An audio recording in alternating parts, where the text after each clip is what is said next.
Hello and welcome to the Everyday Adventure podcast. My name is Nikki Bass and I'm a business psychologist, army veteran and everyday adventurer. I will be sharing my conversations with some truly incredible guests who are weaving adventure into their daily lives. And I really hope that these conversations inspire you to undertake your own everyday adventures too.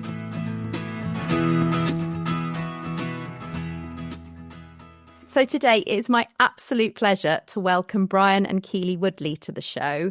So I came across their Instagram account, The Life of Brian and Loki, when it was highlighted to me by the wonderful Matt and Keris at Fitter Food. And this account documents Brian's journey living with early onset Alzheimer's dementia, as well as sharing insights into his relationship with Loki, who is his future assistance dog and who's currently in training. But it also highlights and showcases Brian's love of walking football. And when I saw this, it just struck me as this is the absolute epitome of an everyday adventure and what this podcast is all about. So I really wanted to chat to them to find out more about walking football and hopefully inspire some of you with that as well. So I am really thrilled that Brian and Keely have agreed to talk to me today and absolutely delighted to have them on the show. So welcome both. It's such a pleasure to have you here. What I would love to ask you first of all is, I know the account is a relatively new thing for you. And I just wondered if you could share the motivation behind the account and for sharing Brian's story more widely too. Yeah, I'll start on that because up until recently, Brian's never done social media. So it didn't really come natural to him to think of that.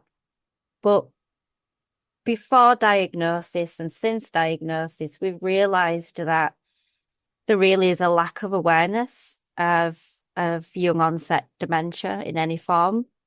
And we really struggled to kind of find information and relevant support and activities initially. And I think we both started speaking a bit more openly about it. And it became really powerful for both of us in just navigating this, just being able to be open and talking. So I spoke to Brian about really what Instagram's all about. We decided that we would apply for our assistance dog. And that's a lot of training and it's very expensive because they're not widely available in this country at the moment. So it just made sense that we'd build a little community to carry on the conversations and build awareness and also run some fundraising to help towards getting Loki trained at some point. So that's where it started. Do you want to say anything? I'd say that initially, admitting that you've got a problem, a cognitive problem or any kind of problem that's debilitating, etc., etc. Sometimes you can be in denial. Well, I'm the sort of person that is like my mentality is I'll fix it. I'll make sure that don't do this or don't do that or do certain things. But unfortunately, mine is it's no cure. Well, no, there's no cure for it, but they can prolong it. But and I think initially when I was told that I had the dementia, I was in denial. I was like, no, I can do this, blah, blah, blah. And you just need, you just need a little bit of support and pointing in the right direction, etc., etc. But you've got to come to terms with it. You've got to come to terms with it and be honest, open and honest with people. Initially, it's kind of heartbreaking, emotional, if you like. But somehow you need to get over that and to accept help. and do the right things for prolonged life, cognitivity, etc., etc. Engage with other people, and obviously my partner Keely's been fantastic. Yeah, I've gone from being quite affluent in the sense of we don't really have any debt at this moment in time, but having to work for myself for probably about 15 years, maybe 20 years, yeah. Yeah, it was running a successful business. Manufacturing, we were into, and that manufacturing might be anything from bespoke items, one-off items, for argument's sake, where you can't get off the shelf. They've got to be done off the cuff, if you like. So I had to give that up because I couldn't. What we call the pandemic.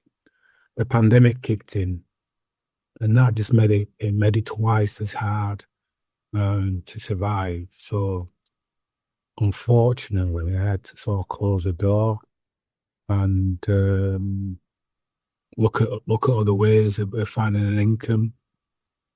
I'd settling down at a few places, etc., etc., and it just wasn't working for me at all. But at that point, I was still in denial and not saying, "Look, hey, look, right. There's a problem here that you need to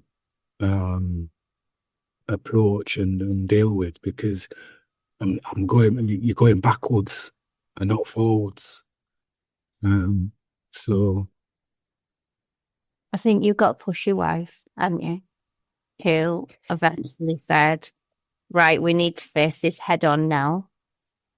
Because working was just a bit too much, wasn't it? Especially new places and navigating around new workplaces and driving to new areas. You've got to be confident in what you're doing, and I was sort of masking the just masking the dementia and trying to hide it, etc., etc. I knew there was something wrong, but I didn't know what. Eventually, we got the right person to speak to.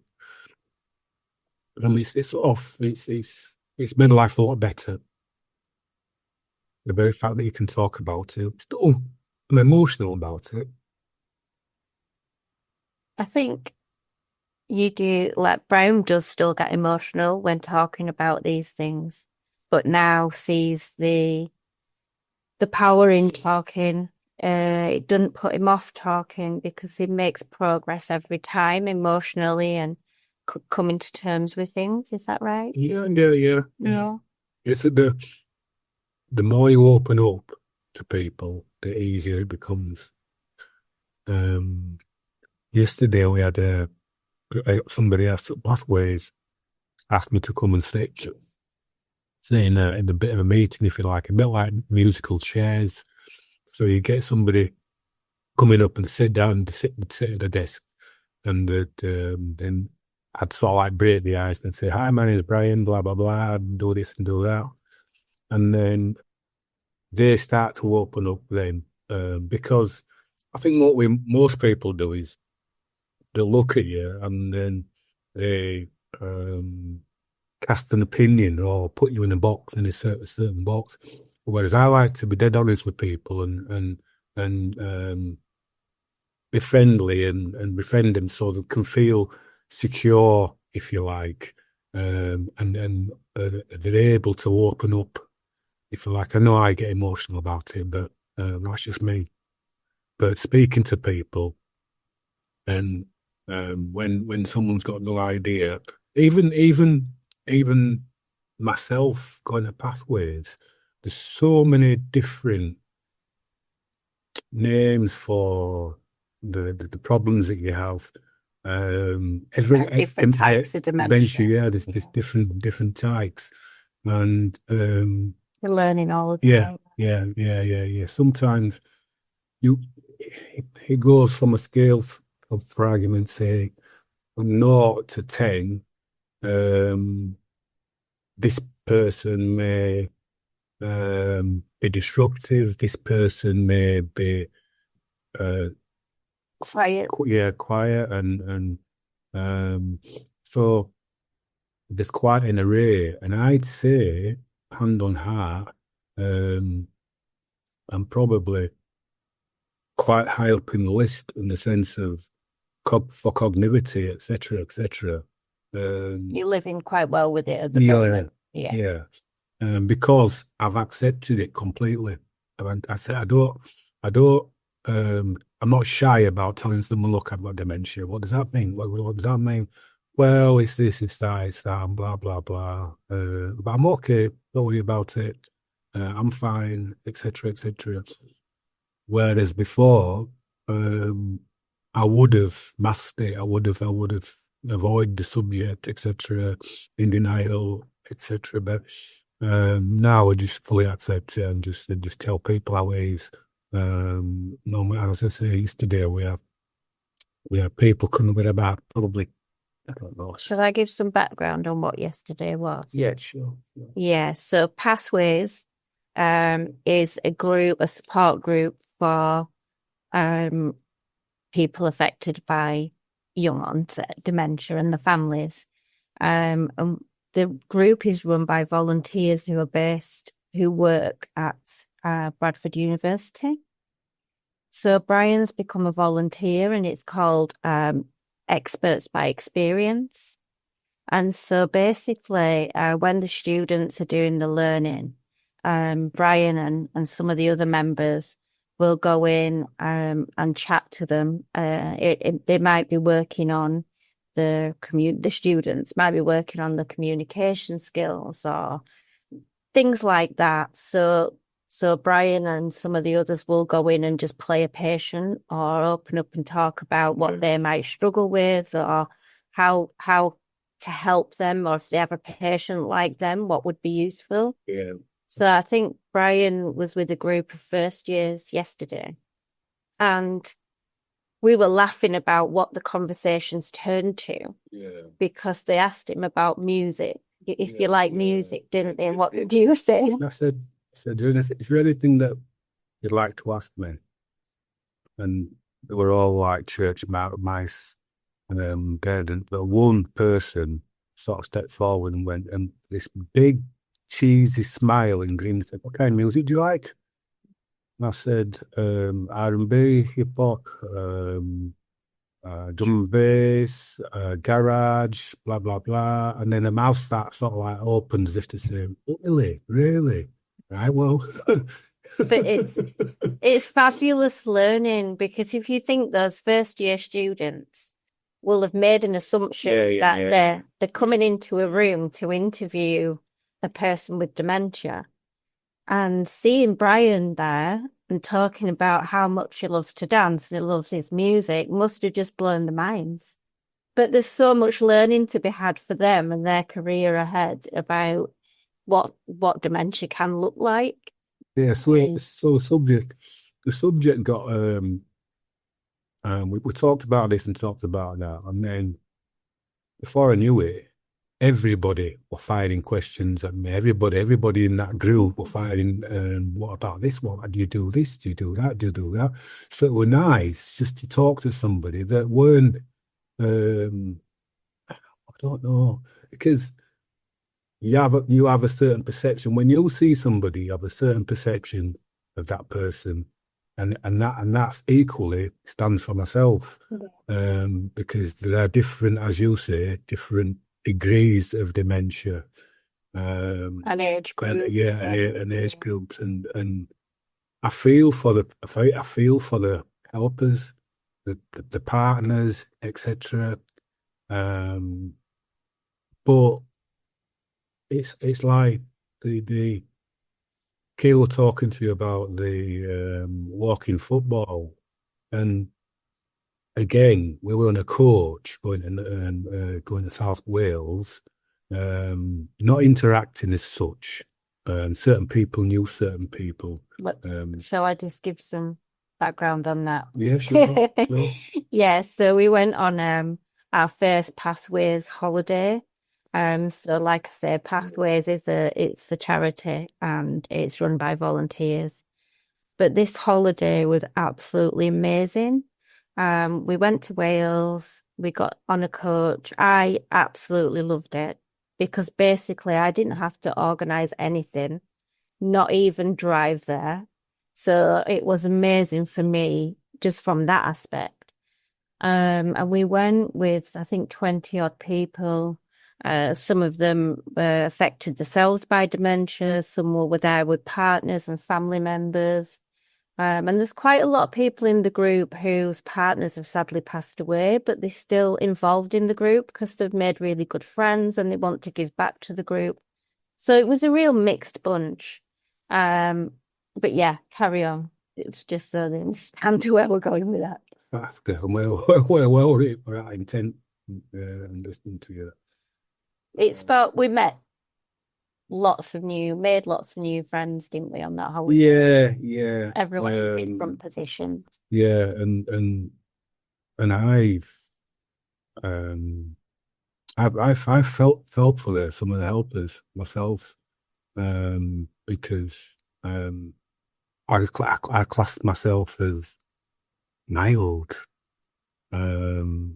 Some people are at different stages, and they may talk to themselves or walk past you and have a conversation. You have no idea what they're talking about, but you try and engage in conversation and get to the bottom of what they want, etc.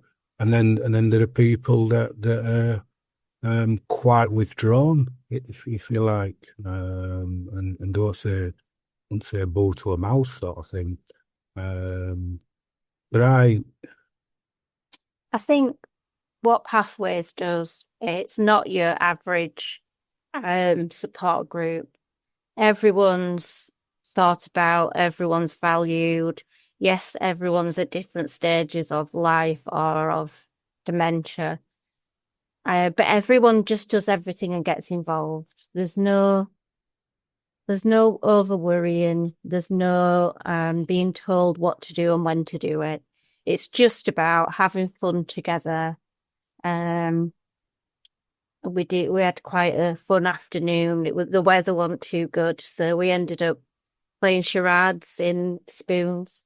And if anyone knows the Witherspoons in Llandudno, Llandudno, it's a beautiful place, and we just overtook the place with our silly games, etc. One lady who did the trick of mind reading as well, which was hilarious. But yeah, we all came together and all supported each other, without it ever feeling like being cared for. We were all just supportive of each other, and had a lovely holiday together. And it just opens your eyes to how you can live really well with dementia. But it's about understanding what your limits are, understanding whether or not there are barriers there, or if you're presuming there will be. There's lots to consider, but yeah, it was a really nice group just to see that. We always say that we're still living as a couple, as a family. We're still living really well. We're just living slightly differently. And being on that holiday was just nice to see everyone else with that same spirit. Like, it might look a bit different than it did 20 years ago, but everyone's still living well. And we laughed so much on that holiday, didn't we? yeah. It's good. Yeah. Good fun, therapeutic. Meet people that you might not meet in every day-to-day life, but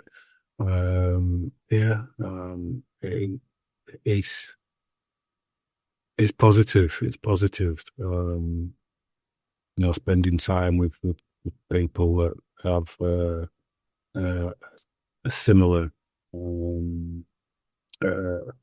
understanding. Yeah, as yourself. I mean, it is a very cruel disease to have, is dementia. And I've had first-hand viewing of it because my mother had dementia. Into her late 60s, she had dementia. And it is sort of unforgiving, isn't that? And she talked to herself, etc., etc. But she always seemed to be happy. Not sure what about happiness, because it made me feel sad inside. But if she was happy, she was happy. That's what counts. Shall we get back to adventures? Not depressing. No, yeah, sure. I'm just, I always feel, but I think they just that's what I say for me, just being perfectly honest with people, and that's the way forward. No, absolutely. And you know, I think it's so important to share that reality too, that, you know, that whilst, you're living with it, and then that there will be, though, like you said, there will be those highlights, and then there are also the real challenges that you're facing. I think, you know, for me, what you've just illustrated so powerfully is how opening up your world to people and being prepared to share that is such a generous act, because actually, like you said, it's not something that typically is talked about on social media, or is talked about in, you know, this is how actively I am living with this, or, you know, or we are living with this as a family. But also that you're willing to share all the, you know, the new experiences and the joys that come with that, as well as, like you said, the very real challenges. I'm just admiring as well is your beautiful cat in the background. We won't be able to see this listening to the podcast, but there is a third member of this podcast currently, and very much taking the center stage there too. But absolutely illustrating that, you know, it is a family, you know, it affects all of you in different ways, but also that you're navigating through it. And I would imagine with the Instagram account, like I said, such a, you know, opening that up for other people to be part of that too. I think at the moment, because we are fundraising, it's a lot about low-key and walking with your dog, etc., etc. But we do try and keep the real bits in there. I do what I like to call off the lead, where if something comes up, I will just say, this is my life today. Just keeping it real, and it might not always be super positive, but it's real and it's what people are dealing with. And I'm quite sure that it's not only me who's dealing with it. So I try to keep that open as well. I was so surprised to watch what groups the people were at. I was amazed, honestly. It's a tight little community, yeah. And everybody out. You know, what's the lady's name? Claire is absolutely fantastic. Claire runs the Pathways group. She'll help anybody else. She's like Mother Teresa.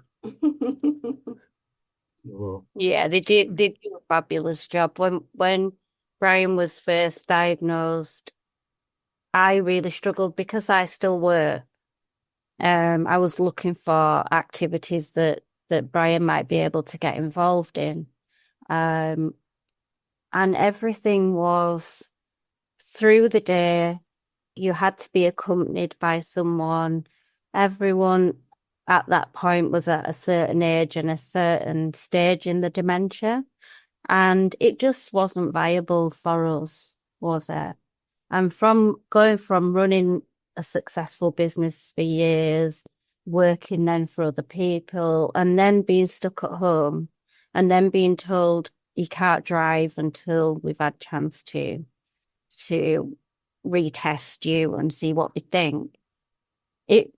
Brian was a bit lost in his day-to-day life. Yeah, found that I needed to occupy myself. I knew that I couldn't carry on sort of watching these four walls, if you like. So I got myself a bike and cycled to football and back and one thing and another.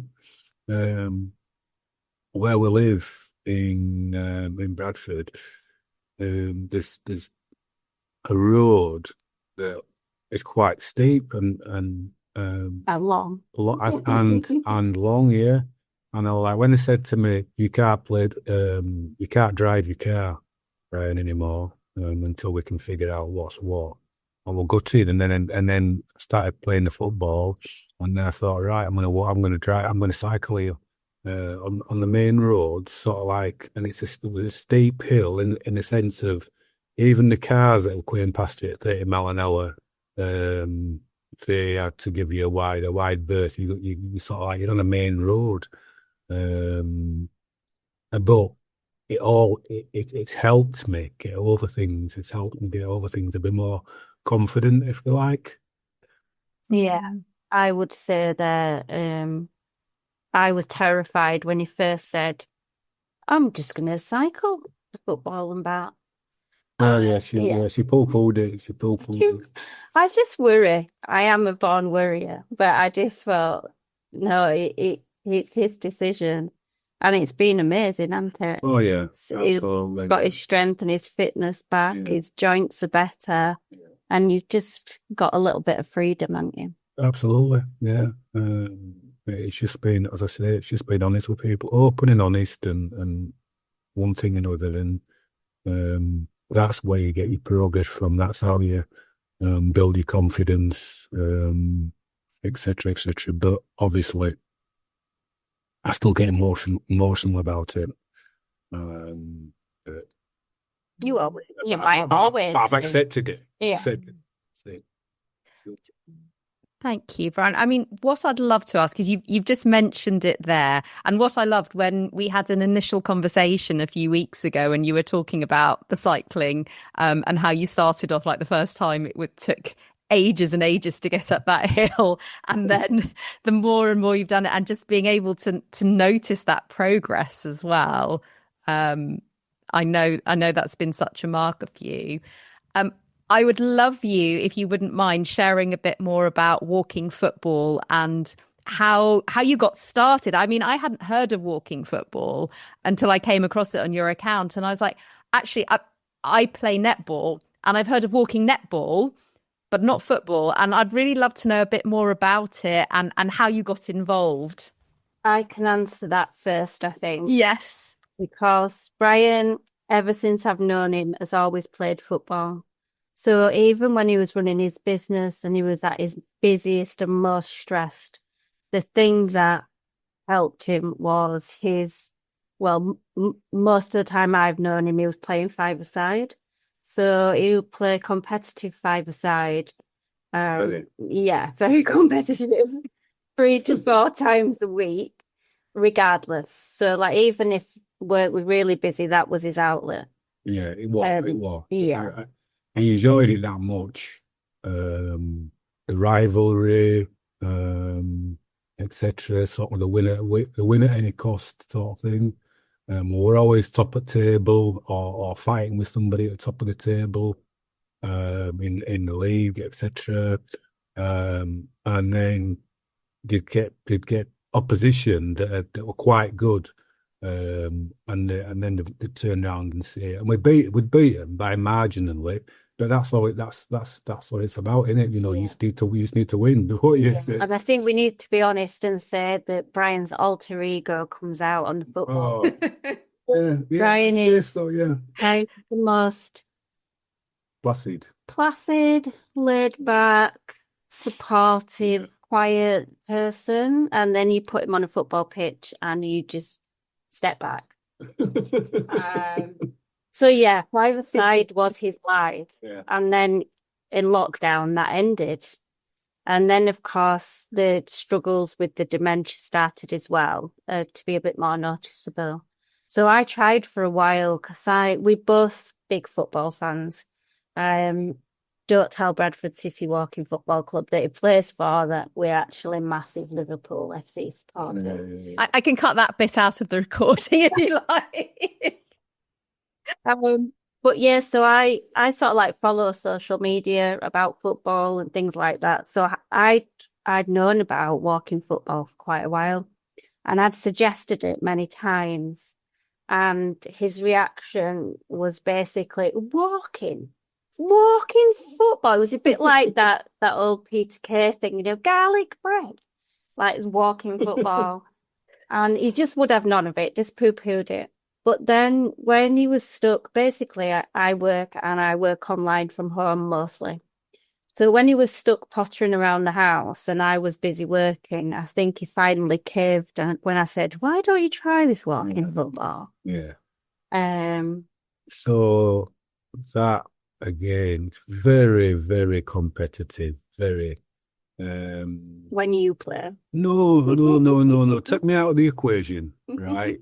And it's very competitive. However, put me in the equation, right? And it becomes harder for certain people. Certain people come, it's like when I say it's a no contact sport, right? I'm that used to playing football that you use somebody. If you want to turn around and you get somebody's chest like that and lean back and swivel around that person. That's what it's about. That's how you get past people. And it's not a foul. They can moan about it. It's not a foul in normal football. No. Look, you just got to mask it, haven't you? You just got to mask it. Right? So it's just you're holding somebody off like that there, right? Well, that's normal football. It's normal to hold somebody off the ball, right? Yes. Right. Now, in football, no, you can't, right? So that's what they were doing. The games that we were playing were getting managed by certain people, etc., etc. And as I sort of went like that to hold them off, Brian, you're touching him on shoulder. What do you mean I'm touching him on shoulder? Of course I am. I'm not injuring him. I'm not injuring him. Or a tackle. It's like, Brian, you're tackling from behind. You're tackling from behind, right? I haven't touched him. Right. So that's what it will last. That's what it's like. Say Brian struggled with the new rules.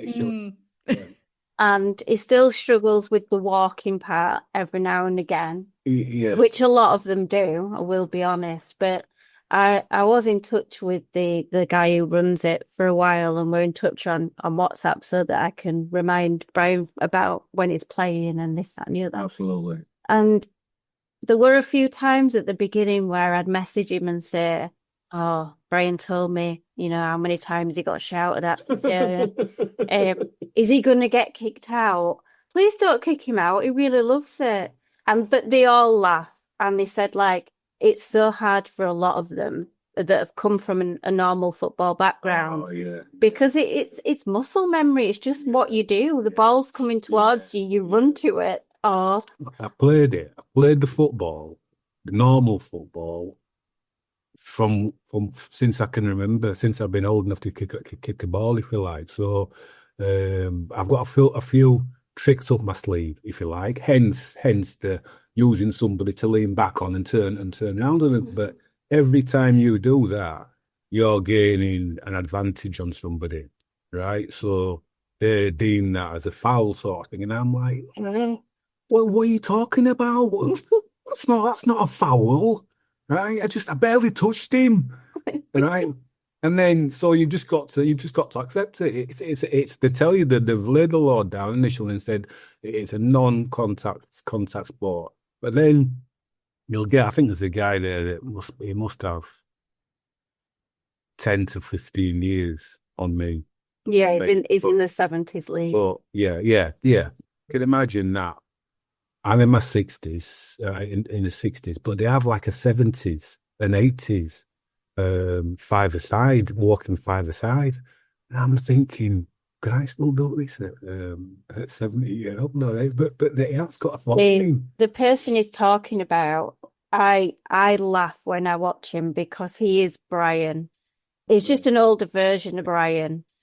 He's the nicest guy you'll ever meet, softly spoken. He's actually putting on a fundraiser. He's doing a fundraiser for us early next year, and he's amazing. But you get him on a football pitch and he's Mr. Angry. So when I said to Andy, who runs it, I said, Andy, he's not going to get kicked out, is he? Is he the worst behaved? And he said, well, he's up in my top 2. He said, but the good thing with Brian is, if we pull him up, he'll hold his hands up and he'll apologise. So yeah, it is a good game, and I benefit from that massively, cognitivity and balance, etc. It's therapeutic for me these days, because I don't want to be sat at home or doing some gardening or this or that and blah blah blah.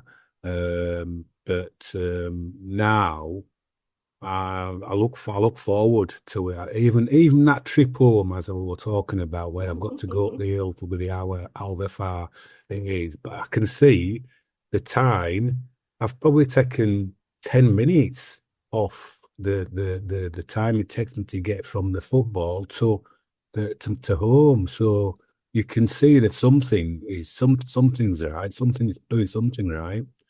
And I would, handle that, I would encourage anybody that's finished playing football to have a look at the walking football side. It's aimed at older people, etc. But you're meeting new friends. You're keeping yourself fit, and that is it's food for the brain for you.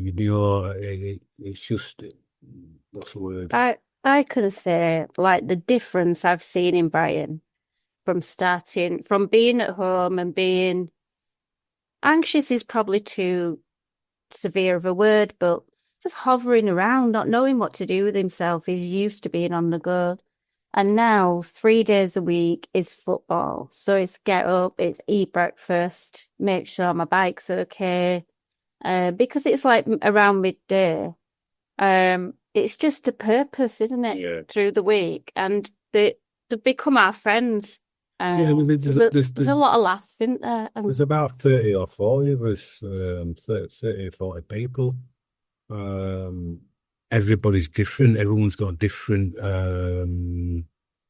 capabilities, etc. But they're very welcoming. You all look out for each other. Yeah. I'd advise that to anybody. But as I say, that my mind was blown when we went to South Wales, and I saw these people that were in the 70s, 60s, 70s, just went wild on that beach. They were like being taken over by somebody.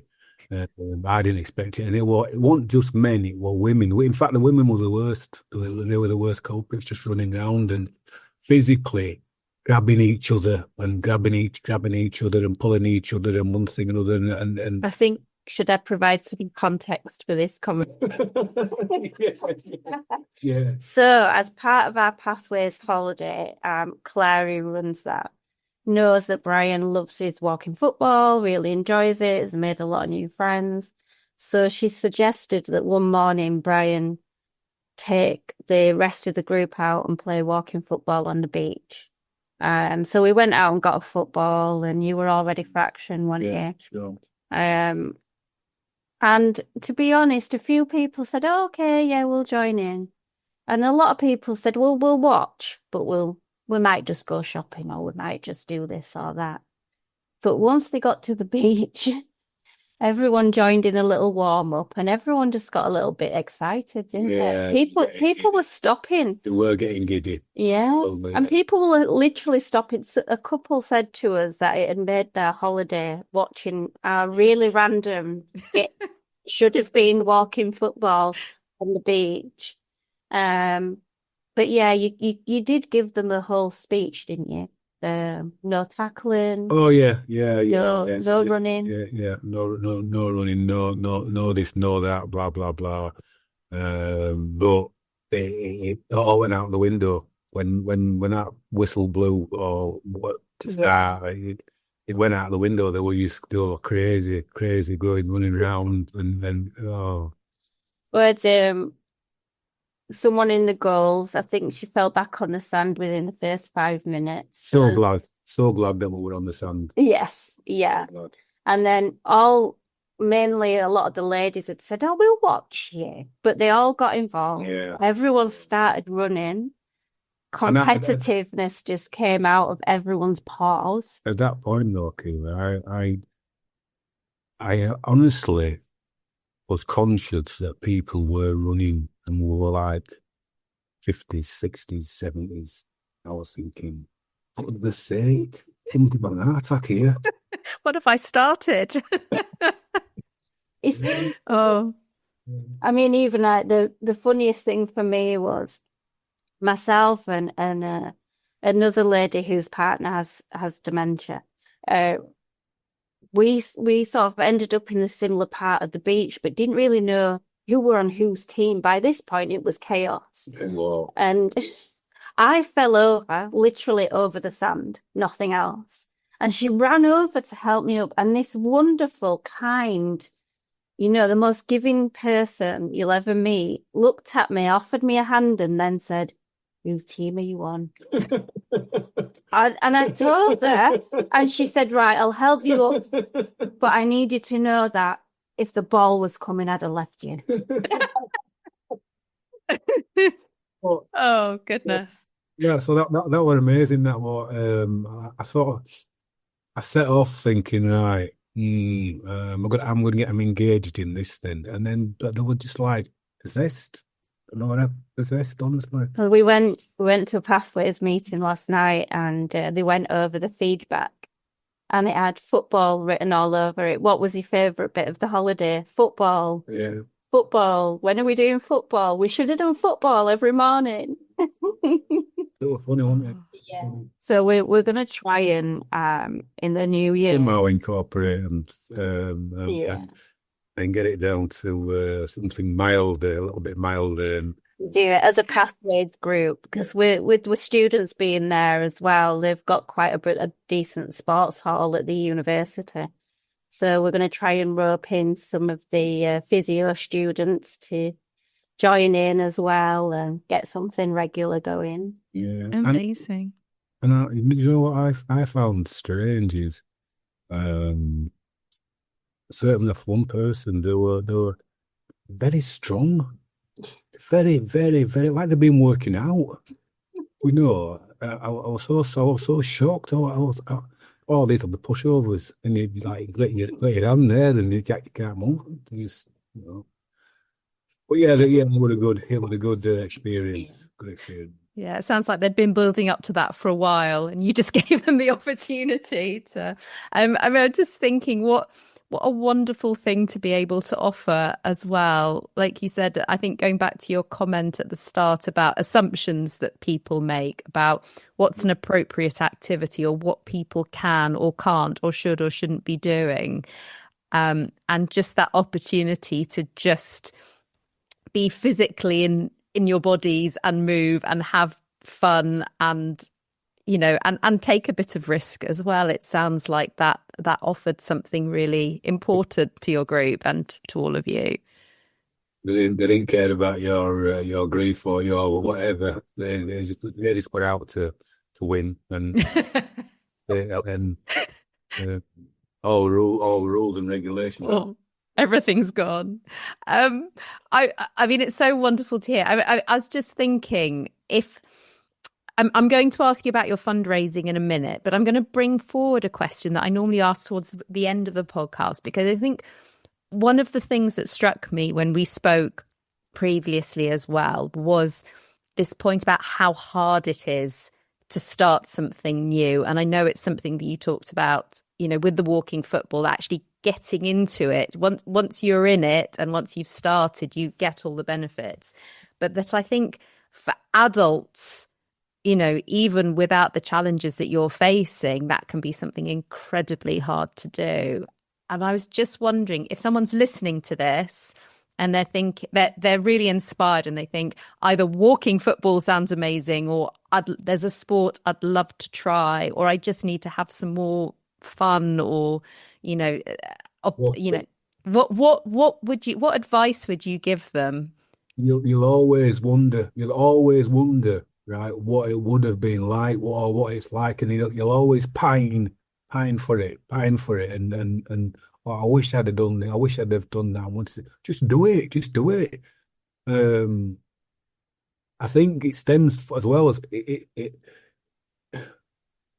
When we were kids, our parents used to sort of 6-week holidays. We wouldn't see our parents all day. We'd come out at 8 o'clock in the morning, and then we wouldn't get back in until 6 or 7 at night.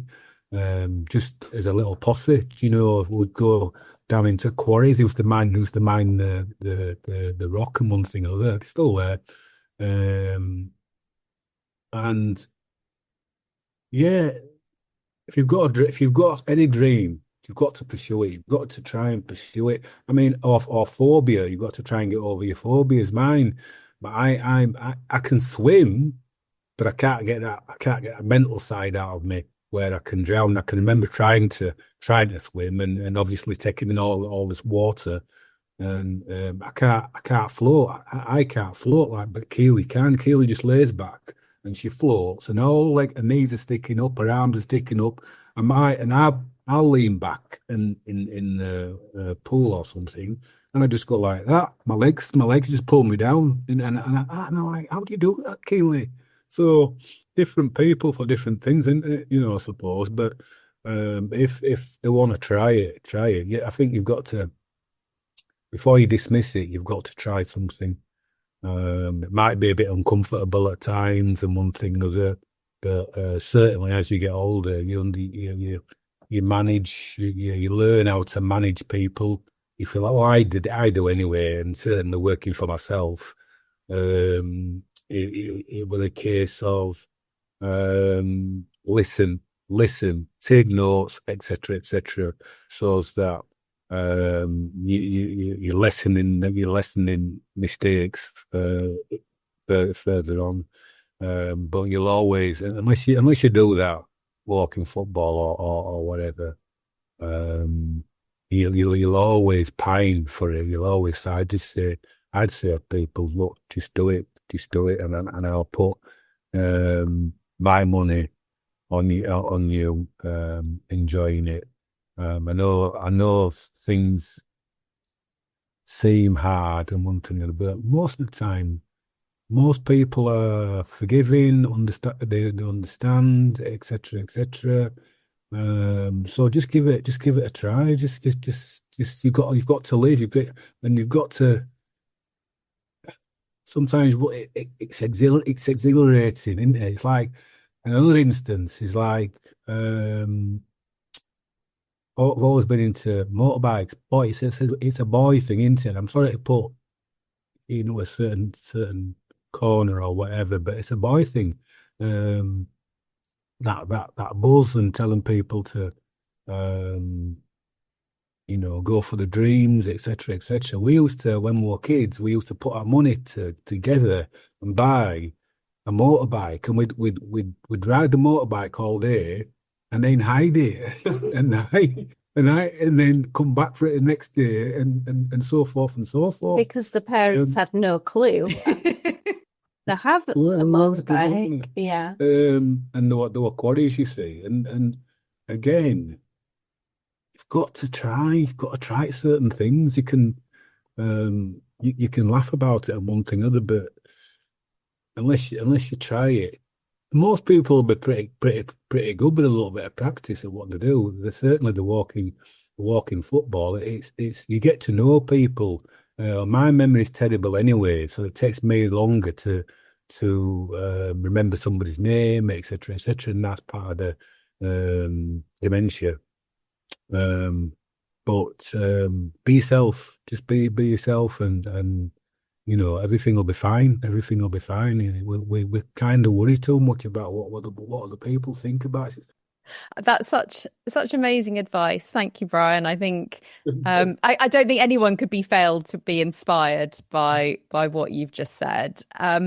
I'd love to invite you both to share a bit more about the fundraising that you're currently doing, because we're coinciding the publication of this podcast to make sure that it times well in order to support what you're doing too. So if you wouldn't mind sharing a bit more. Yeah, we talked about the timeline because we are fundraising. We're doing different things to raise some money for the training of Loki, Brian's assistant dog. He's in training at the moment.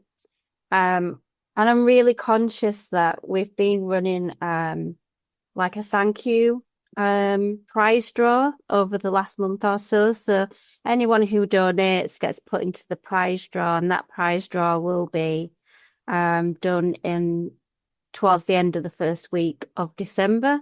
So I was really conscious, and I thought if anyone listens and thinks, oh, I'll just give them a small donation, I want them to be able to be in the prize draw and that not be like, this is what you could have won 2 weeks ago. So yeah, at the moment, we've got some amazing prizes. We've detailed them on Instagram. So as you mentioned, Matt and Keris from Fitter Food have offered some brilliant one-to-one prizes, consultations and things like that. We've got boating day trips in Wales. We've got doggy tracking devices. That was really good. So Tractive have sent us a tracking device for Loki when we get him with a year's subscription, and one for the prize draw as well. And we've just got so much more coming up. There's doggy toys, doggy clothes,